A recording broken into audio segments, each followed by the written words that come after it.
Hello everyone, जय हिंद बच्चों। आप सभी का स्वागत है class 10th maths important question series में। तो बच्चों, हम लोग द्विघात समीकरण के आज क्वेश्चन देखेंगे जो आपके इंपॉर्टेंट क्वेश्चन है और प्रीवियस ईयर में पूछे गए। ठीक है, तो सारे क्वेश्चन इंपॉर्टेंट है, इसको 2-3 पार्ट में हम लोग खत्म करेंगे। तो आज हम लोग कम से कम 5 क्वेश्चन देखेंगे। ओके, तो वीडियो के लास्ट तक बने रहना और सारे क्वेश्चन आपको अच्छे से समझने हैं। ठीक, सारे क्वेश्चन इंपॉर्टेंट, ध्यान रखना। तो आइए स्टार्ट करते हैं, आज का पहला क्वेश्चन देखेंगे। तो बच्चों आइए ध्यान दीजिए, पहला क्वेश्चन आपके सामने आ चुका है। क्वेश्चन ध्यान से पढ़िए, इंपॉर्टेंट क्वेश्चन है ये। क्वेश्चन आपका ये 2017 में पूछा गया था, 22 में, और आपके आगे भी इंपॉर्टेंट है। ठीक है, तो आपके लिए इंपॉर्टेंट क्वेश्चन है। क्वेश्चन है आपका, ध्यान दीजिए, ऐसी दो संख्याएं जिनका योगफल 27 हो और उनका गुणनफल क्या हो, 182 हो, तो संख्याएं ज्ञात करो। ठीक, तो कैसे हल करेंगे इसका ध्यान समझिए, बहुत ही आसान क्वेश्चन होते हैं ऐसे। तो दो संख्याएं हैं, ऐसी दो संख्याएं कितनी, जिनका योगफल क्या हो, 27 हो। जैसे जिनका योगफल क्या हो, 27। तो यहाँ पे मान लेंगे, माना पहली संख्या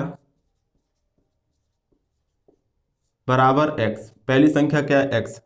तो दूसरी संख्या क्या हो जाएगी बच्चों, ध्यान से समझना। दूसरी संख्या बराबर क्या हो जाएगी। अच्छा एक बात बताओ, दो संख्याओं का योग अगर 10 है तो पहली संख्या अगर 3 है, पहली संख्या कितनी है, अगर 3 है, तो दूसरी कैसे निकालेंगे। इस 10 से ये 3 घटा देंगे, 10 माइनस 3 यानी 7, आप यही तो बोलोगे। दो संख्याओं का योग कितना है, 10। अगर पहली संख्या 3 है तो दूसरी संख्या 10 से ये घटाने पे मिलेगी, तो 10 माइनस 3 यानी 7 आ गई। तो दोनों संख्याओं का योग कितना है, 27 है। कितना है, 27।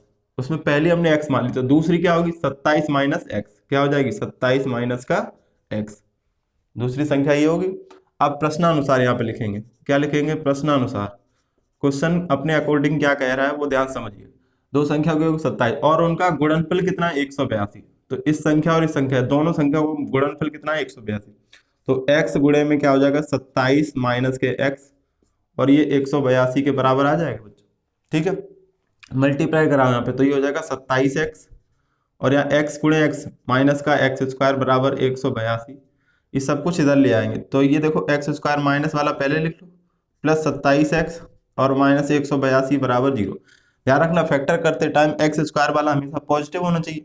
तो पूरे में क्या करेंगे, माइनस से गुणा कर देंगे, तो ये हो जाएगा एक्स स्क्वायर प्लस का, और ये प्लस है तो माइनस का 27x, और ये प्लस का हो जाएगा 182 बराबर में 0, बराबर में 0। ठीक है, अब देखो 182 का मल्टीप्लाई यहाँ पे एक्स स्क्वायर का गुणन क्या है, 1, इससे कराएंगे तो 182 एकम 182। अब इसके फैक्टर ऐसे करने जिनको जोड़ने या घटाने पे 27 मिल जाए। तो ध्यान रखना, आप फैक्टर करके चेक करोगे। वैसे मैं बता रहा हूँ, इसका फैक्टर होता है 14 गुणे 13। 14 और 13 को जोड़ोगे देखो 27 हो रहा है। ठीक है, अब माइनस 27 चाहिए, तो दोनों किसके लेंगे, माइनस के। तो एक्स स्क्वायर माइनस का 14x माइनस के 13x प्लस 182 बराबर में 0। ठीक है, अब इन दोनों टर्म से देखो, इन दोनों से x कॉमन मिल रहा है, तो अंदर बचेगा x माइनस 14, माइनस यहाँ से देखो, यहाँ से इतने से हमें केवल, यहाँ पे देखो x है, यहाँ नहीं है, तो केवल 13 कॉमन मिलेगा। क्या मिलेगा, 13। अंदर यहाँ पे x बचेगा, और ये माइनस इसको प्लस को माइनस कर देगा, और ये 13 से 14 बार कट जाए, बराबर 0। ठीक है, अब देखो एक बार क्या करेंगे, अब इन दोनों से पहले तो एक कॉमन ले लो, x माइनस 14 कॉमन लिया, तो क्या बचा, x माइनस 13 ये अगले ब्रैकेट में लिख लो, बराबर 0। दो लोगों का मल्टीप्लाई 0 के बराबर, तो एक बार पहले वाले को 0 मान लो, एक बार दूसरे को। तो x-14 बराबर 0, तो x बराबर यहाँ से 14 आ गया। x-13 बराबर 0, तो x बराबर क्या आ गया, 13। x बराबर 13 आ गया। अब देखो क्वेश्चन में पूछा गया दोनों संख्याएं ज्ञात करो। तो पहली संख्या x का मान अगर 14 मानोगे तो दूसरी 27 माइनस 14 अपने आप 13 आ जाएगी। अगर x का मान आप 13 मानोगे तो दूसरी 27 माइनस 13 क्या आ जाएगी, 14 आ जाएगी। ठीक है, तो दोनों संख्याएं यहाँ पे लिख दोगे। यदि x बराबर 13, तब पहली संख्या क्या हो जाएगी, 13, और दूसरी संख्या क्या हो जाएगी आपकी बच्चों, दूसरी संख्या बराबर हो जाएगी 14। ठीक है, अगर मान लो आपने x बराबर 14 ले लिया, यदि x बराबर 14, तब पहली संख्या क्या हो जाएगी, x बराबर आपने 14 ले लिया, तो पहली संख्या 14 हो जाएगी, क्योंकि पहली संख्या x का मान है 14, तो दूसरी संख्या 13 हो जाएगी। ठीक है, संख्याएं वही रहेंगी, दूसरी संख्या क्या हो जाएगी, बराबर 13। ये आपका उत्तर हो जाएगा बच्चों, फाइनल आंसर ये हो जाएगा। ठीक है, तो आपको एग्जाम में ऐसे करके आना है। ठीक, उम्मीद है समझ में आ गया होगा बच्चों, तो अच्छे से इसको नोट करिए। तब तक मैं क्वेश्चन नंबर 2 लेके आता हूँ। तो बच्चों आइए देखिए क्वेश्चन नंबर 2 आपके सामने आ चुका है। ध्यान से देखिए, क्वेश्चन है आपका, दो धनात्मक सम संख्याओं के वर्गों का योगफल 244 है, तो संख्याएं ज्ञात कीजिए। ठीक है, तो आपको संख्याएं ज्ञात करनी है, तो ध्यान से समझना। पहले तो आप सम संख्याएं समझ लो। यहाँ पे सम संख्या बोला गया है, तो सम संख्या क्या होती है? 2, 4, 6, 8, जिनके बीच में डिफरेंस कितने का होता है? 2 2 का होता है। और 2 से जो नंबर पूरे पूरे कट जाते हैं वो क्या होती है? सम संख्या होती है। ठीक है, तो सम संख्या होती है। अगर पहली सम संख्या 2 है तो दूसरी कैसे मिलेगी? 2 में 2 जोड़ने पर, 2 + 2 तभी तो 4 मिलेगा। अगर 4 है तो 2 जोड़ने पर, मान लो कोई भी संख्या अगर x होती तो x में 2 जोड़ने पर दूसरी सम संख्या मिलेगी। क्या मिलेगी? 2 जोड़ने पर। तो ध्यान रखना, जब भी सम संख्या या विषम संख्या का क्वेश्चन बने तो अगर संख्या मानना हो तो पहली x तो दूसरी क्या आ जाएगी? x + 2, 2 का अंतर होगा हमेशा। ठीक है, ऐसे ही विषम संख्या में होगा। ठीक है बच्चों, तो यहाँ पे मान लेंगे, माना पहली संख्या, माना पहली संख्या, पहली संख्या आपने क्या मान ली? x। तो दूसरी संख्या क्या हो जाएगी बच्चों? दूसरी संख्या आपकी हो जाएगी x + 2, क्योंकि सम संख्याओं के बीच में अंतर कितने का होता है? 2 2 का। ठीक है, समझ गया कि नहीं? अब देखो प्रश्नानुसार, प्रश्न क्या कह रहा है आप ये समझिएगा ध्यान से। कह रहा है दोनों संख्याओं के वर्गों का योग, दोनों संख्याओं के वर्गों का योग 244 है। पहली संख्या ये है तो x का वर्ग किया हमने, दूसरी संख्या का वर्ग किया, x + 2 का वर्ग किया, स्क्वायर कर दिया। इनका योग, योग मतलब प्लस, ये किसके बराबर है? 244 के। समीकरण बन गया। सॉल्व करना है, बस x का मान निकालना है। तो बच्चों ध्यान दो, यहाँ पे तो एक्स स्क्वायर ही है, ये a + b का होल स्क्वायर, तो a स्क्वायर + b स्क्वायर, तो 2 का स्क्वायर 4 + 2ab, इन दोनों का गुणा 2x का डबल कर देते हैं, तो ये हो जाएगा 4x बराबर में 244। ठीक है, अब देखो x स्क्वायर मिल गए, 2x स्क्वायर और ये प्लस का 4x, ये 244 इधर ले आओ, तो ये +4 और माइनस का 244 हो जाएगा बराबर 0। तो ये 2x स्क्वायर प्लस का 4x और ये 4 कम हो जाएगा तो -240 बराबर में 0। ठीक है, आप समीकरण में देखो पूरे से कुछ कॉमन मिल रहा हो तो कॉमन लेके 0 में भेज देते हैं, तो छोटा हो जाता है थोड़ा। यहाँ पे 2 है, 2 से ही कटता है, 2 से ये भी कटता है, तो 2 कॉमन ले लेंगे बच्चों, तो x स्क्वायर बचेगा, 2 से इसमें डिवाइड कराएंगे तो 2x, इसमें कराएंगे तो माइनस का 120 बराबर में 0। ठीक है, बराबर में 0। अब देखो इधर ध्यान से समझना, ये 2 तो 0 के पास भेज दो, तो ये बचेगा क्या? x स्क्वायर प्लस के 2x और माइनस के 120 बराबर में 0, बराबर में 0। 2 का यहाँ पे डिवाइड हो जाएगा तो 0 हो जाएगा। ठीक है, अब देखो 120 एकम 120, 120 के ऐसे फैक्टर जिनको जोड़ने या घटाने पे क्या मिल जाए? 2। तो ये 120 तो सिंपल है, 12 और 10, 12 और 10, 12 और 10 का अंतर 2 होता है। ठीक है, तो एक्स स्क्वायर प्लस का 12x माइनस के 10x और माइनस 120 बराबर में 0, 120 बराबर में 0। ठीक है, इस 2x को हमने 12x माइनस 10x, 2x हो गया ना। अब इन दोनों से देखो ध्यान से, x कॉमन मिला तो x यहाँ पे बचेगा प्लस, यहाँ पे क्या बचेगा? 12, माइनस कॉमन लिया इससे और 10 कॉमन ले लिया, माइनस के साथ 10 कॉमन लिया, तो ये -10 निकलेगा तो x बचा, माइनस इस माइनस को प्लस करेगा तो 10 ये कितने बार कटेगा? 12 बार, बराबर 0।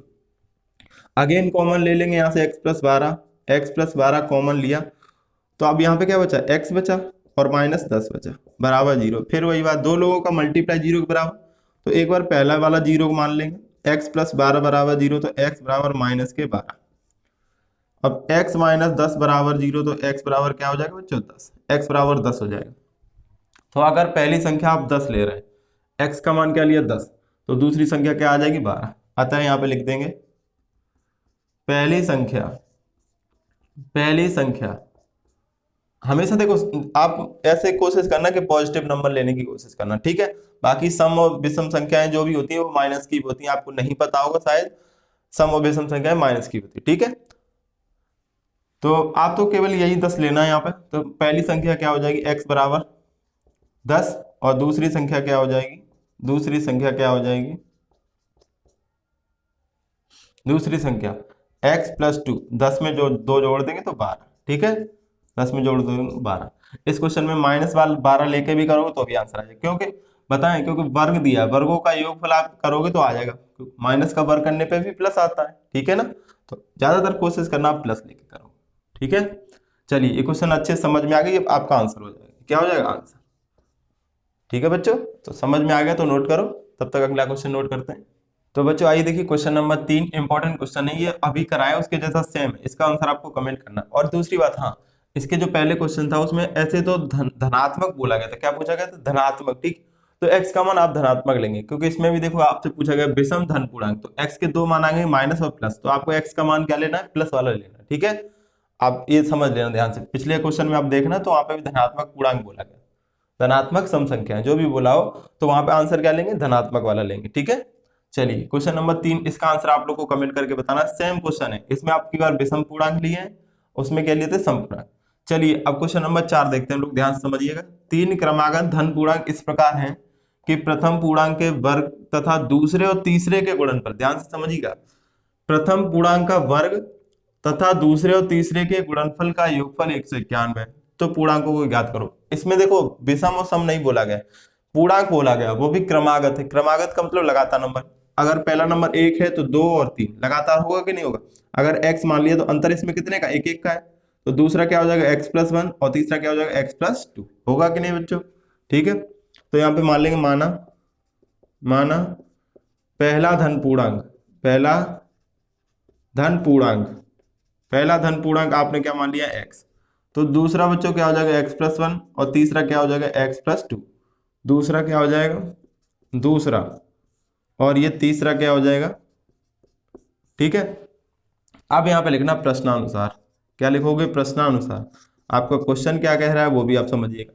कह रहा है प्रथम पूर्णांक का वर्ग कर दिया हमने, x² पहले का वर्ग कर दिया, के वर्ग तथा दूसरे और तीसरे के गुणनफल का योगफल, दूसरे और तीसरे का गुणा करा दो, x+1 और इंटू में x+2, इन दोनों के गुणनफल का योगफल, पहले का वर्ग और इन दोनों के गुणनफल का योगफल 191 है। समझ में आई कि नहीं बात आई, इन दोनों का योगफल कितना है, 191। क्या करना है, x का मान निकाल के पूर्णांक निकाल लेंगे। तो चलिए सॉल्व करते हैं। तो ये x² प्लस मल्टीप्लाई कराओ, पहले x का मल्टीप्लाई x² x का 2 से कराएंगे प्लस का 2x, 1 का मल्टीप्लाई x से तो x, 1 का मल्टीप्लाई 2 से तो 2, बराबर में 191। ठीक है, अब देखो x² क्या हो जाएगा, 2x² प्लस का 2x और x 3x, और ये +2 है, 191 इधर आ जाएगा, -191 बराबर 0। अब इसको क्या लिख सकते हैं हम लोग, ध्यान समझना, 2x² ये प्लस 3x और ये माइनस का हो जाएगा, 2 कम हो जाएगा प्लस से, तो 89 बराबर में 0। अब यहाँ पे इसका मल्टीप्लाई कराएंगे तो 2 ने 18, 2 8 16 1 17, 2 एकम 2 और 1 378 आएगा। ध्यान रखना बच्चों, 378 के ऐसे फैक्टर करने जिनको जोड़ने घटाने पे कितना आ जाती, तो याद रखना आप 21 और 18 है। ठीक है, आप इसको करके देख लोगे, मुझे पता है इसलिए मैंने लिख दिया डायरेक्ट। ठीक है, आप करोगे फैक्टर करना तो आता ही होगा, तो 21 और 18 मिलेंगे आपको। अब इनको देखो हमें 3 लाना है, तो क्या लिख सकते हैं, 2x² प्लस का 21x ले लेंगे और माइनस का 18x, 21 से 18 कम करेंगे 3, -189 बराबर में 0। ठीक है, अब इन दोनों से देखो, इन दोनों से केवल हमें x कॉमन मिल रहा है, क्योंकि 2 से 21 कटेगा नहीं, तो x कॉमन लिया, यहाँ पे बचेगा 2x और प्लस का 21, माइनस यहाँ से 18 कॉमन लिया, तो यहाँ पे बचेगा 18 नहीं सॉरी, क्योंकि यहाँ 2x बनाना अंदर, तो 9 कॉमन लेंगे, कितना कॉमन लेंगे, 9, तो 9 से ये बचेगा 2x, 2 बार कट जाएगा, माइनस इस माइनस को प्लस कर देगा, 9 से कितने बार कटेगा, 21 बार, बराबर में 0। अगली बार इससे कॉमन ले लो, तो 2x प्लस का 21 और x माइनस 9 बराबर में 0। ठीक है, तो बच्चों इधर थोड़ा सा हम हटा रहे हैं। ठीक है, पूर्णांक आप समझ लेना, x है, x+1 है, x+2 है। ठीक है, तो पूरा ही हटा देना। अब देखो एक बार इस वाले नंबर को 0 करो, तो 2x प्लस 21 बराबर 0, तो 2x बराबर आ जाएगा -21, x बराबर -21/2। इसको आप नहीं लोगे, क्योंकि आपसे क्या करें, धनात्मक पूर्णांक बोला है, पूर्णांक x -9 बराबर 0, तो x बराबर क्या आ जाएगा, 9, x बराबर 9 आ जाएगा। अतः पहला धन पूर्णांक क्या हो जाएगा, आप आंसर में लिखोगे पहला धन पूर्णांक बराबर 9, यहाँ पे दूसरा धन पूर्णांक पूरा लिखोगे। ठीक है बच्चों, बराबर 9 में 1 जोड़ देंगे तो 10, और तीसरा धन पूर्णांक क्या हो जाएगा आपका, 10 में 1 जोड़ेंगे तो 11। यही आपके फाइनल उत्तर हो जाएगा आपका। तो उम्मीद है ये क्वेश्चन आपको समझ में आ गया होगा बच्चों। ठीक है, अब नोट करिए, तब तक अगला क्वेश्चन लिखते हैं। तो बच्चों अगला क्वेश्चन नंबर 5 है। समझिए क्वेश्चन क्या है आपका, एक समकोण त्रिभुज का क्षेत्रफल 30 सेंटीमीटर स्क्वायर है, यदि उसकी ऊंचाई आधार की लंबाई से 7 सेंटीमीटर अधिक है, तो आधार की लंबाई ज्ञात करो। ठीक है, समझिएगा, एक समकोण त्रिभुज का क्षेत्रफल 30 सेंटीमीटर स्क्वायर है। तो समकोण त्रिभुज क्या होता है? एक राइट एंगल ट्रायंगल समकोण त्रिभुज, ये आपका कोण होता है। समकोण एक 90 डिग्री का कोण होता है, ठीक है। आधार बोलते हैं और इसको क्या बोलते हैं? लंब, ठीक है। इसका क्षेत्रफल क्या होता है? 1/2 आधार गुणे ऊंचाई, ऊंचाई, और ये ऊंचाई आपका क्या होती है? लंब, ठीक है। तो ये इसका एरिया हो जाता है, क्षेत्रफल हो जाता है समकोण त्रिभुज का क्षेत्रफल, ठीक। ये फॉर्मूला होता है। अब यहाँ पे क्वेश्चन में कह रहा है समकोण त्रिभुज का क्षेत्रफल दिया गया आपको 30 सेंटीमीटर स्क्वायर, यदि उसकी ऊंचाई आधार की लंबाई से 7 अधिक है, तो जिससे अधिक है उसको मान लो। माना आधार की लंबाई, माना आधार की लंबाई, माना आधार की लंबाई बराबर x सेंटीमीटर, क्या मान लिया आपने? x centimetre. तब ऊंचाई क्या हो जाएगी? तब त्रिभुज की ऊंचाई, ठीक है। तब यहाँ पे लिख देंगे त्रिभुज की ऊंचाई क्या लंबाई से 7 अधिक है? आधार की लंबाई से 7 अधिक है, तो इसमें 7 जोड़ देंगे, x + 7 सेंटीमीटर। हमने मान लिया, माना आधार की लंबाई x है, तब समकोण त्रिभुज के ऊंचाई क्या हो जाएगी? x + 7, ठीक है बच्चों। आप देखो क्वेश्चन में आपको दिया गया, इसका क्षेत्रफल दिया गया, तो यहाँ पे लिख देंगे समकोण त्रिभुज का क्षेत्रफल, समकोण त्रिभुज का क्षेत्रफल जो कि यहाँ पे लगा देना, ठीक है। इसका फॉर्मूला क्या होता है? 1/2 आधार गुणे में ऊंचाई, आधार गुणे में ऊंचाई। अब देखो इसका मान कितना दिया आपको? 30 दिया है। 1/2 आधार का मान कितना है? x है, और गुणा ऊंचाई x + 7, ये दो यहाँ मल्टीप्लाई हो जाएगा तो 60 बन जाएगा। ये हो जाएगा x गुणे x स्क्वायर प्लस ये 7x, ठीक है। 60 को उधर भेज दो तो माइनस का हो जाएगा, x स्क्वायर + 7x और -60 बराबर में 0।